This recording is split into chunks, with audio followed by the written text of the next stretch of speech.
तो दोस्तों स्वागत है आप सभी का आपके the digital knowledge world institute के इस ऑनलाइन प्लेटफॉर्म पर। और सभी को सबसे पहले जोहार और सुप्रभात, गुड मॉर्निंग सभी को। देख रहे हैं आज का तारीख है 26 सितंबर 2024। आज का सुविचार से हम लोग शुरू करते हैं आज का असेंबली कंटेंट, जो आपके आज प्रार्थना सभा में पूछे जाएंगे। जो सवाल होंगे और समाचार होंगे, समाचार उसको बताए जाएंगे और सवाल पूछे जाएंगे। ठीक है, तो चलिए उस पर हम लोग चर्चा करेंगे। उससे पहले सुविचार पढ़ लेते हैं। क्या है सुविचार? है हर दिन नई शुरुआत है, गहरी सांस ले, मुस्कुराए और फिर से शुरू करें। तो बहुत ही सुंदर सा विचार है।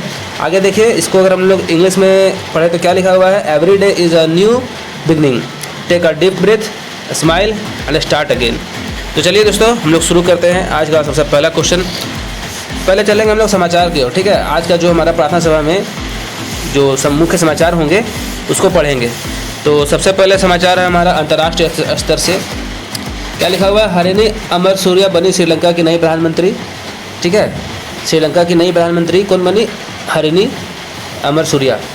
इससे पहले 2000 में बात कर रहा है, 2000 अभी 2024 चल रहा है। ओके, तो 2000 में सिरोमावे भंडारनायके जो है सो हमारा दूसरी महिला प्रधानमंत्री बन गई। अच्छा, यहाँ पे क्या लिखा हुआ है? पहली जो है सो पहली महिला प्रधानमंत्री जो है ना वो सिरोमावे भंडारनायके थी। उनके बाद जो दूसरी महिला प्रधानमंत्री बनी है वो हरिनी अमरसूरिया बनी हुई है। देख रहे हैं, ये पहली है और ये दूसरी है। ठीक है, आप लोग इसको याद कर लें। और ये जो न्यूज़ है वो ग्लोबल वाइड से है। चलिए देखते हैं अगला क्या है। राष्ट्रीय स्तर से है। राष्ट्रीय स्तर से हमारा जो है सो क्या लिखा हुआ है? दिल्ली एयरपोर्ट पर चलेगी देश की पहली एयर ट्रेन। तो दिल्ली पर सबसे पहली एयर ट्रेन दोस्तों चलने जा रही है। वो कहाँ? दिल्ली एयरपोर्ट पर। ठीक है, और इसमें सफ़र कर सकेंगे हम लोग फ्री, यात्री लोग सफ़र कर सकेंगे फ्री, है ना। और ये जो है so international airport limited Delhi से ये न्यूज़ है। चलिए देखते हैं राज्य स्तर की क्या खबर है। परमाणु खनिज निदेशालय के क्षेत्रीय निदेशक के द्वारा, देख रहे हैं परमाणु खनिज निदेशालय, इनके द्वारा सिंहभूम सियार जोन है, सिंहभूम क्षेत्र में पड़ता है ये। वहाँ पे यूरेनियम का भंडार मिला है जो भविष्य के लिए ऊर्जा स्रोत के रूप में उपयोगी सिद्ध होगा। मतलब एनर्जी रिसोर्स कह सकते हैं आप इसको। ये प्राप्त हुआ है कहाँ पर? तो सिंहभूम सियार जोन क्षेत्र में। ठीक है, और ये झारखंड राज्य भूतात्विक कार्यक्रम परिषद के द्वारा ये खबर जारी किया गया है। इसको देख लें। आगे देखते हैं क्या खेल जगत से। भारतीय बैडमिंटन संघ, ठीक है, इसको हम लोग बोल सकते हैं बैडमिंटन एसोसिएशन ऑफ इंडिया ने पेरिस पैरालंपिक में पदक जीतने वाले देश के पैरा बैडमिंटन खिलाड़ियों के लिए 50 लाख रुपए के पुरस्कार की घोषणा की है। देख रहे हैं भारतीय बैडमिंटन संघ जो है सो पेरिस पैरालंपिक के पदक जीतने वाले देश के साथ जो है सो पैरा बैडमिंटन खिलाड़ियों के लिए, जो भी मतलब पैरा बैडमिंटन खिलाड़ी के विजेता होंगे उनको 50 लाख रुपए का पुरस्कार दिया जाएगा। ठीक है, ये भारतीय बैडमिंटन संघ का घोषणा है। आगे देखते हैं क्या है। शिक्षा, कैरियर, टेक्नोलॉजी और आदि से संबंधित जो भी खबर है वो जानते हैं। लोकसभा अध्यक्ष ओम बिरला, आपको पता है लोकसभा अध्यक्ष ओम बिरला है। उन्होंने मंगलवार को कहा है कि संसद सदस्यों को विभिन्न क्षेत्रीय भाषाओं के सदन में कार्यवाही उपलब्ध कराने के लिए कृत्रिम बुद्धिमत्ता और मशीन लर्निंग प्रौद्योगिकियों का उपयोग किया गया है।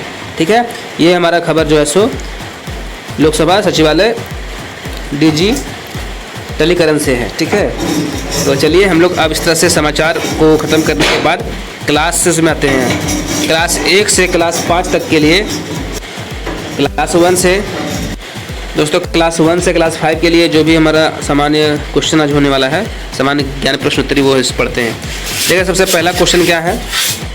पहेली बूझ है। ठीक है, बूझो पहेली। लंबी पूंछ पीठ पर रेखा, दोनों हाथों से उसे खाते देखा, तो कौन है? तो गिलहरी है। ठीक है, आप लोग याद कर ले। अगला जो हमारा सवाल है वो क्या है? सफ़ेद का विपरीतार्थक शब्द क्या होगा, यानी विलोम शब्द क्या होगा? सफ़ेद के जानते हैं तो काला। ठीक है, चलिए प्रश्न 3 देखते हैं। एक त्रिकोण के कितने कोण होते हैं? तो दोस्तों ये बहुत ही आसान सा सवाल है, त्रिकोण यानी कि 3 कोण। ठीक है, आप लोग इसको कर ले। चलते हैं अगला प्रश्न क्या है? मोर के पंख किस रंग के होते हैं? तो जानते हैं हरे और नीले। ठीक है, अगला प्रश्न क्या है? एक वर्ग के सभी कोणों का योग कितना होता है? तो जानते हैं 90 90 90 90 4 बार जोड़िएगा तो 360 डिग्री आएगा। ठीक है, चतुर्भुज के चाहे वर्ग के चाहे आयत के जो भी कोण होते हैं ना, अंतर कोणों का योग 360 डिग्री होता है। अब आते हैं क्लास 6 से क्लास 8 तक के पूछे जाने वाले सवाल जो आपके आज प्रार्थना सभा में रहने वाले हैं। ठीक है, तो पहला प्रश्न क्या है, दुनिया की सबसे लंबी नदी कौन सी है? तो नील नदी। ठीक है, दूसरा प्रश्न है, पृथ्वी पर सबसे कठोर प्राकृतिक पदार्थ कौन सा है? तो जान रहे हैं हीरा। ठीक है, थर्ड हमारा क्या है दोस्तों, थर्ड है पृथ्वी पर सबसे लंबा पर्वत श्रृंखला कौन सा है? तो हिमालय। ठीक है, हमारा जो है सो पर्वत श्रृंखला सबसे लंबा जो पृथ्वी पर है वो हिमालय है। ठीक है, चौथा प्रश्न क्या है, चांद पर कदम रखने वाला पहला जो है सो व्यक्ति वो कौन थे? तो नील आर्मस्ट्रॉन्ग। ठीक है, बहुत ही बेसिक सा सवाल है, हमेशा पूछा जाता है कहीं ना कहीं। चांद पर पहला व्यक्ति जो कदम रखने वाले थे वो नील आर्मस्ट्रॉन्ग थे। ठीक है, पांचवा प्रश्न है, भारतीय संविधान का कौन सा अनुच्छेद भाषण की स्वतंत्रता का अधिकार देता है? मतलब हमें बोलने का अधिकार देता है। तो याद रखें अनुच्छेद 19 क्या है? अनुच्छेद 19 हमें बोलने का अधिकार देता है, हमें आज़ादी देता है अपने भाषा को, अपने भाषण को बोलने का, अपने बातों को बोलने का। ठीक है, इसीलिए कहा गया भाषण का अधिकार। हमारा अगला प्रश्न है जो है सो वो क्लास 9 से क्लास 12 कक्षा 9 से कक्षा 12 के लिए है, तो उसको सुने गौर से। पहला प्रश्न है, संयुक्त राष्ट्र संघ का मुख्यालय कहाँ स्थित है? ठीक है, संयुक्त राष्ट्र संघ मतलब UN। ठीक है, UN का जो है सो दोस्तों हेडक्वार्टर मुख्यालय कहाँ है? तो न्यूयॉर्क में है, जो संयुक्त राष्ट्र राज्य अमेरिका में पड़ता है। ठीक है, यानी कि USA में पड़ता है। चलिए आगे देखते हैं, पेनिसिलिन की खोज किसने की थी? आपका क्लास 8 में पढ़ा गया था, वो है अलेक्जेंडर फ्लेमिंग। ठीक है, याद रखें पेनिसिलिन की खोज अलेक्जेंडर फ्लेमिंग ने की थी। अगला प्रश्न हमारा क्या है, सोने का रासायनिक प्रतीक चिन्ह क्या है? तो AU। ठीक है, AU हमारा सोना का जो है सो रासायनिक प्रतीक है, जिसको बोलते हैं हम लोग केमिकल सिंबल। ठीक है, हम लोग का अगला प्रश्न है प्रश्न 4, 1953 में भाषाई आधार पर गठित भारतीय राज्य का नाम बताए? तो आंध्र प्रदेश। ठीक है, 1953 में भाषा के आधार पे भारत का जो राज्य था वो आंध्र प्रदेश था। ठीक है, भारतीय राज्य का नाम। आगे हम लोग देखते हैं क्या है, हमारा आखिरी प्रश्न है 5वां, जिसका नंबर है, मानव मस्तिष्क का कौन सा भाग संतुलन और समन्वय नियंत्रित करता है? तो सेरिबेलम। याद रखेगा सेरिबेलम ही हमें क्या करता है? संतुलन और समन्वय प्रदान करता है। ठीक है, किसी भी कार्य को करने के लिए। तो दोस्तों इस तरीके से हमारा जो है सो क्लास 1 से क्लास 9 तक 9-10 तक का 9 से 12 तक का है ना, क्लास से 12 तक 1 से 12 तक का सारा प्रश्न हो गया है। अब आगे देखते हैं आज का जो महत्वपूर्ण दिवस है सो किस पर आधारित है। आज का महत्वपूर्ण दिवस जो है दोस्तों वो विश्व पर्यावरण और स्वास्थ्य दिवस के नाम से जाना जाता है। विश्व पर्यावरण स्वास्थ्य दिवस प्रतिवर्ष 26 सितंबर को मनाया जाता है। ठीक है, ताकि मानव कल्याण और सुरक्षा सुनिश्चित करने में पर्यावरणीय स्वास्थ्य की महत्वपूर्ण भूमिका के बारे में वैश्विक जागरूकता बढ़ाई जा सके। इसको हम लोग जो है सो IFEH यानी कि international federation of environment health द्वारा इसे स्थापित किया गया था। यह दिन को पर्यावरण कारकों को संबोधित करने के महत्व को बढ़ावा देते हुए, ठीक है, जो मानव स्वास्थ्य को प्रभावित कर सकते हैं, जैसे प्रदूषण, पानी की गुणवत्ता, स्वच्छता, जलवायु परिवर्तन, खाद्य सुरक्षा, मतलब वातावरण की सुरक्षा को ध्यान रखते हुए, ठीक है, लोगों को जागरूक करने के लिए विश्व पर्यावरण स्वास्थ्य दिवस 26 सितंबर को मनाया जाता है, जैसा कि आज का तारीख को है ना। देखिए आज का वर्ड ऑफ द डे क्या है, इसका नाम है, जिस वर्ड का प्रोनाउंसिएशन हो जाएगा, इसका इंग्लिश प्रोनाउंस हो जाएगा क्यूरियोसिटी। ठीक है, क्यूरियोसिटी का मतलब क्या होता है, अ डिज़ायर टू लर्न और नो मोर, मतलब एक इच्छा अधिक से अधिक सीखने की और जानकारी प्राप्त करने की को ही बोलते हैं क्यूरियोसिटी। ठीक है, जैसे हम लोगों ने अभी इस तरह से पढ़ा, एक तरह से क्यूरियोसिटी में आ जाएगा। ठीक है, अब इसका एग्जाम्पल देख लीजिए, her curiosity about space led her to read many books on astronomy.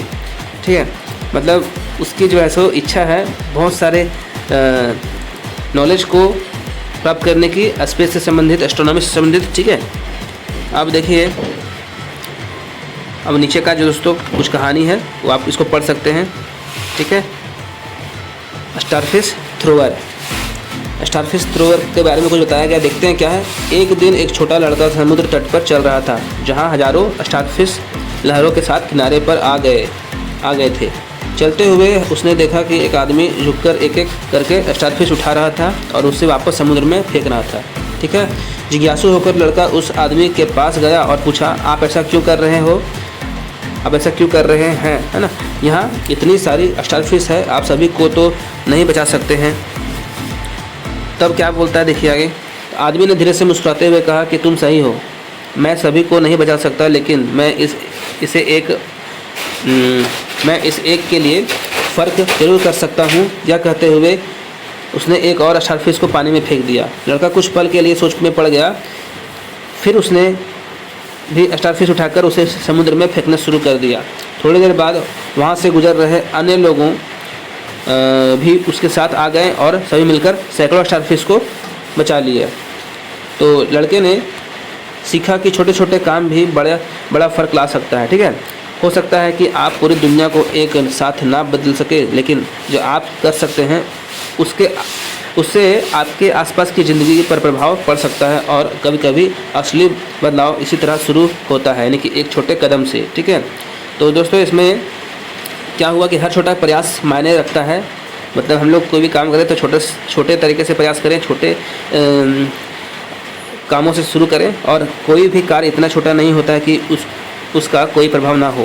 कोशिश करते रहें और दूसरों को भी प्रेरित करें। इससे हमें ये सीख मिलता है कि छोटा छोटा करके ही हमें काम को पूरा करना चाहिए। ऐसा नहीं कि कोई काम एक बार में तुरंत हो जाएगा, ऐसा नहीं होता है ना। तो मोटिवेशनल स्टोरी था ये। तो इसी तरह से दोस्तों आज का जो था सुविचार, आज का जो था हमारा पूरा ये न्यूज एंड क्यूज, वो हमारा ख़त्म होता है। ठीक है, तो आप सभी को थैंक यू वीडियो में इतना देर तक बने रहने के लिए।